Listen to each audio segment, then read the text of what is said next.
वरिष्ठ नेता और देश के शिक्षा मंत्री माननीय धर्मेंद्र प्रधान जी हैं, हमारे पार्टी के राष्ट्रीय महामंत्री श्री अरुण सिंह जी हैं और भारतीय जनता पार्टी के राष्ट्रीय मीडिया प्रमुख मुख्य प्रवक्ता सांसद अनिल बलूनी जी हैं। निरंतर भारत के माननीय प्रधानमंत्री नरेंद्र मोदी जी के प्रति विश्वास प्रकट करते हुए और विकास की मुख्य धारा में साथ रहते हुए देश के वरिष्ठ नेताओं का पार्टी के अंदर पार्टी के प्रति आस्था प्रकट करते हुए सदस्यता ग्रहण कर रहे हैं। ऐसे में बिहार की राजनीति में जंगल राज से परिवर्तन के सूत्रधार और पूर्व भारतीय प्रशासनिक सेवा के वरिष्ठ अधिकारी, पूर्व केंद्रीय मंत्री और सबसे विशेष बात जनता दल यू के पूर्व राष्ट्रीय अध्यक्ष माननीय रामचंद्र प्रसाद सिंह जी को माननीय धर्मेंद्र प्रधान जी से आग्रह होगा आज पार्टी की विधिवत सदस्यता ग्रहण करें।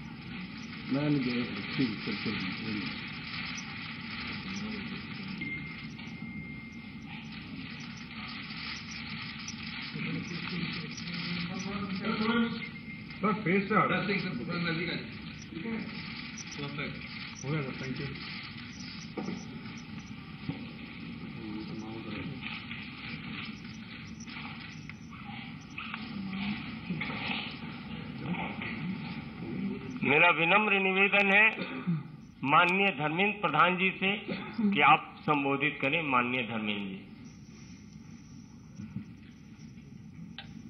धन्यवाद संजय जी। मित्रों, मैं भारतीय जनता पार्टी में औपचारिक रूप में आदरणीय श्री आरसीपी सिंह जी को स्वागत करता हूं। आरसीपी सिंह जी आज से प्रधानमंत्री नरेंद्र मोदी जी की नेतृत्व में, आदरणीय जगत प्रकाश नड्डा जी की नेतृत्व में भारतीय जनता पार्टी की एक कार्यकर्ता के नाते काम करेंगे। मित्रों, संजोग से मेरा भी कुछ दिन बिहार से संपर्क रहा। मैं बिहार की भारतीय जनता पार्टी की कार्यकर्ता के रूप में काम किया, जिसके बारे में संजय जी ने उल्लेख किया। बिहार में एक कानून की राज स्थापित हो, बिहार में विकास हो, बिहार में महिलाओं की सुरक्षा बढ़े, नागरिकों की सुरक्षा बढ़े, नौजवानों को अवसर मिले, इस प्रकार की राजनीतिक मुद्दे पे अटल जी के मार्गदर्शन में, स्वर्गीय जॉर्ज फर्नांडिस की मार्गदर्शन में एक राजनीतिक गठबंधन हुई थी।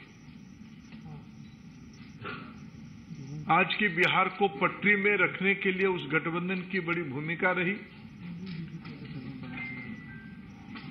कई दिनों तक हम लोगों ने उस एक्सपेरिमेंट को चलाया, लेकिन उस एक्सपेरिमेंट को अपने निहित राजनीतिक उद्देश्य से, अपने निजी राजनीतिक एम्बिशन को चरितार्थ करने के लिए बिहार की मौजूदा मुख्यमंत्री नीतीश कुमार जी बार बार उस पे पीछे से छुराघात करते रहे। तभी जब हम काम इकट्ठा करते थे, हम रामचंद्र बाबू जी से बातचीत भी करते थे। जब पहली बार भी नीतीश जी 2012 में 12 में होगा ना, पहली बार वो छोड़े 12 में, 2013 में जब छोड़े तब भी रामचंद्र बाबू उनके हाथ पकड़े थे।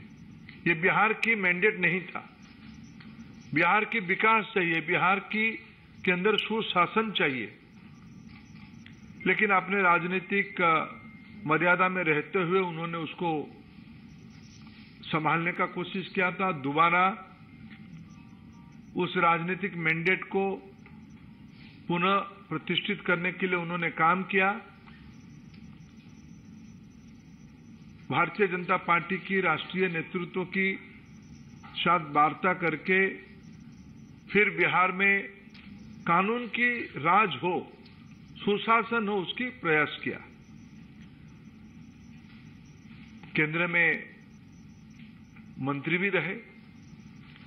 मंत्री रहने के पहले भी मैं जितना रामचंद्र बाबू को जानता हूं, कुछ विषय में रामचंद्र बाबू अपने आप एक मूल्यों के साथ खुद को बार बार जोड़ा। संसद कई प्रकार के विचार की एक मंच होता है। मैंने रामचंद्र बाबू को भाषण करते हुए बार बार देखा, इस देश के बुनियादी मुद्दों पे, विशेष करके किसानों के मुद्दे पे, पूर्व भारत के मुद्दे पे, देश की पिछड़े समाज की हितों की रक्षा करने के मुद्दे पे और राष्ट्रीय स्तर पे सरदार वल्लभ भाई पटेल की अस्मिता के बारे में कभी भी बात हो, कभी भी चर्चा हो, उसमें रामचंद्र बाबू मुखर होते थे। उस समय में वो दल नहीं दिखते थे, एक कॉज के साथ खुद को आइडेंटिफाई करते थे। मैं निश्चित रूप में बिहार की जो वर्तमान राजनीतिक स्थिति है और आरसीपी सिंह जी की ख्याति है, जनता दल यू को एक राजनीतिक प्रक्रिया करके आज की जो रूप उनकी है उसको खड़ा करने में आरसीपी सिंह जी की बहुत बड़ी भूमिका रही है। एक प्रकार से भारतीय जनता पार्टी की जैसे एक संगठन मंत्री की भूमिका रहती है, पीछे से चीजों को मजबूती से रीढ़ की हड्डी की तरफ वो उसको संभाले थे। जो बिहार में अति पिछड़ों की प्रयास चली, प्रयोग चली, उसके पीछे उनकी वैचारिक स्पष्टता के साथ उसको संगठित करने में बड़ा भूमिका रहा है। मैं बिहार में काम किया हूं। पंचपोनिया समाज में रामचंद्र बाबू जी की पहचान और प्रवेश मैं खुद एक कार्यकर्ता रूप में जानता हूं। अति पिछड़ों में क्या विश्वसनीयता आरसीपी सिंह जी की है मैं जानता हूं। ऐसे एक नेता को आज प्रधानमंत्री जी के नेतृत्व में हमें शामिल करते हुए गौरव होता है। आरसीपी सिंह जी की बिहार में भारतीय जनता पार्टी में योगदान करना पार्टी को वहां और मजबूत करने में निश्चित रूप में मदद होगा। हम लोग सफल होंगे। मैं आरसीपी सिंह जी को पुनः बीजेपी में स्वागत करता हूं और निश्चित रूप में उनकी सेवा पार्टी के लिए सकारात्मक रहेगी। मेरा विनम्र निवेदन है, जनता दल यू के पूर्व राष्ट्रीय अध्यक्ष जिन्होंने अभी अभी पार्टी की सदस्यता ग्रहण की है, ऐसे माननीय श्री रामचंद्र प्रसाद सिंह जी से आपको संबोधित करें। माननीय रामचंद्र प्रसाद सिंह जी। बहुत बहुत धन्यवाद संजय जी। आदरणीय धर्मेंद्र प्रधान जी, आदरणीय अरुण सिंह जी, आदरणीय अनिल बलूनी जी, यहाँ मीडिया के सभी साथीगण, मेरे लिए यह बहुत ही गौरव और गर्व का क्षण है कि आज मैं भारतीय जनता पार्टी की सदस्यता ग्रहण किया हूं। इसके लिए सबसे पहले तो मैं माननीय प्रधानमंत्री जी को, पार्टी के राष्ट्रीय अध्यक्ष आदरणीय नड्डा जी को, गृह मंत्री आदरणीय अमित शाह जी को और जिनके हाथों से आज मैंने सदस्यता ग्रहण किया, आदरणीय धर्मेंद्र प्रधान जी के प्रति आभार प्रकट करता हूं कि मुझे आज यहां उन्होंने सदस्यता ग्रहण करवाया। और मैंने इसलिए अपना बताया कि गौरव की बात है कि आज आप देखिए विश्व की सबसे बड़ी आबादी का देश भारतवर्ष है, सबसे बड़ा लोकतंत्र भारतवर्ष है, और इस भारतवर्ष में सबसे बड़ी जो पॉलिटिकल पार्टी है, जो राजनीतिक दल है, वो भारतीय जनता दल है, भारतीय जनता पार्टी है। और इसकी सदस्यता ग्रहण करने में सचमुच अपने आप में एक गौरव महसूस होता है। और जितनी बात कह रहे थे अभी धर्मेंद्र जी, अभी मैं सुन रहा था, रोज मैं सुनता रहता हूं, आज भी आप सुनते रहते हैं, जो हमारे पहले नेता थे वो क्या बोलते हैं कि देश में कोई काम नहीं हो रहा है।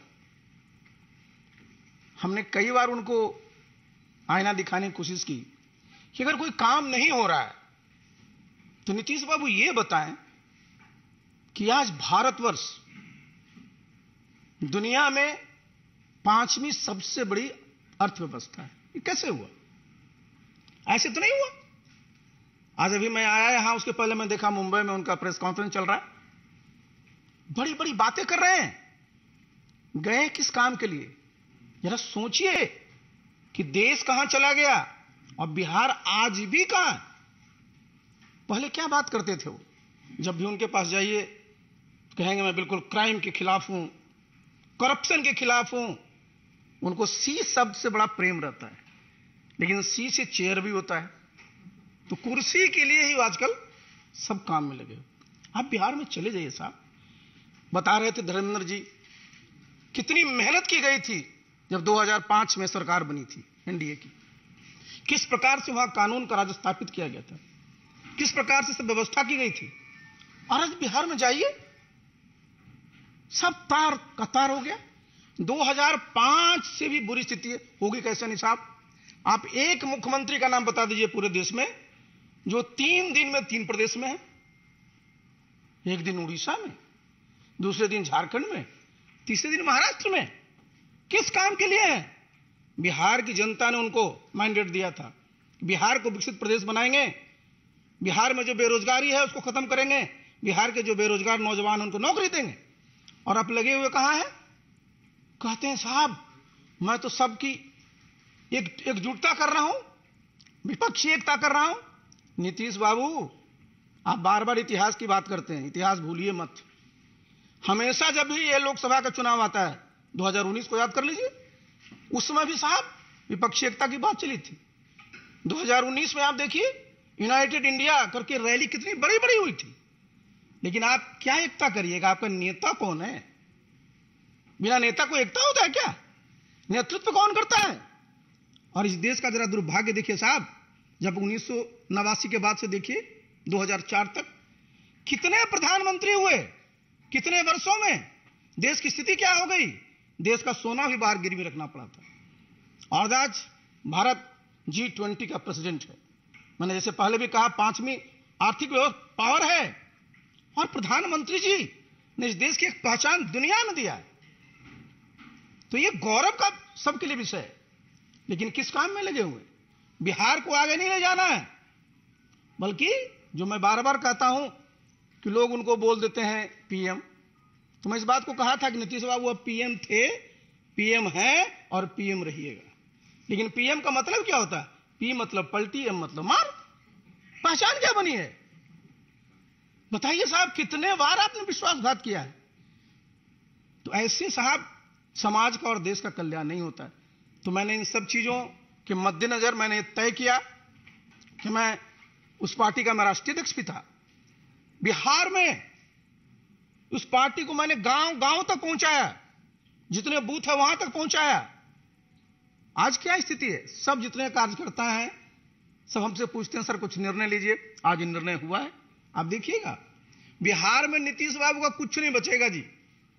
अपने रहेंगे, उनके राष्ट्रीय अध्यक्ष रहेंगे, और जिसको मैं भुंजा पार्टी कहता हूं वो रहेंगे। बाकी सारा का सारा बिहार चाहता है कि केंद्र में जिस प्रकार से आदरणीय नरेंद्र मोदी जी देश के गरीब लोगों के लिए काम कर रहे हैं, उसी प्रकार से बिहार में भी काम हो। अब वो बताते हैं कि साहब गरीबों को कोई काम नहीं होता। भाई प्रधानमंत्री किसान सम्मान निधि योजना में तो गांव में रहता हूं, इस्तीफा देने के बाद अपने गांव में रहता हूं। किसी समाज का हो, किसी धर्म का मानने वाला हो, सबके खाते में 6,000 रुपया जा रहा है कि नहीं जा रहा? सबको महीने में प्रति व्यक्ति 5 किलो अनाज मिल रहा है कि नहीं मिल रहा है? ये क्या है नीतीश बाबू? ये साधारण उपलब्धि है। तो इसलिए साथियों, इन सब चीजों को देखते हुए मैंने सोचा कि जब आप फिर से वहीं पहुंच गए हैं, फिर से इनका क्या था, नीतीश बाबू का पूरा वजूद क्या था? इन्होंने संघर्ष किसके खिलाफ किया था? आरजेडी के खिलाफ। और आज उन्हीं के गोद में बैठे हुए हैं और कह रहे हैं आजीवन वहीं रहना है। तो मेरे ऐसा व्यक्ति के पास आस्था क्या था? मैंने 6 अगस्त को इस्तीफा दिया था और आज 11 मई को मैंने भारतीय जनता पार्टी की सदस्यता ग्रहण की है। बस भगवान से मैं यही प्रार्थना करूंगा, मुझे ताकत दें और मैं पूरी अपने सामर्थ्य के साथ इस दल की, इस देश की और प्रदेश की सेवा कर सकूं। बहुत बहुत धन्यवाद। अगर ये वीडियो पसंद आई और वह बिहार के राजनीति और बिहारियत से सरोकार रखेनी तो सब्सक्राइब बटन दबा के चैनल के सब्सक्राइब कर ली। ओजे एगो घंटी बा, ओकरा बटन दबा देला से कुल सटीक और मारक खबर रुआ मुफ्त में मिल जाई। अगर रुआ पत्रकारिता के हमनी के नया प्रयोग में सहयोग कर चाहतानी तो ज्वाइन बटन दबा दी। पेटीएम नंबर नोट कर ली 9386816700। धन्यवाद।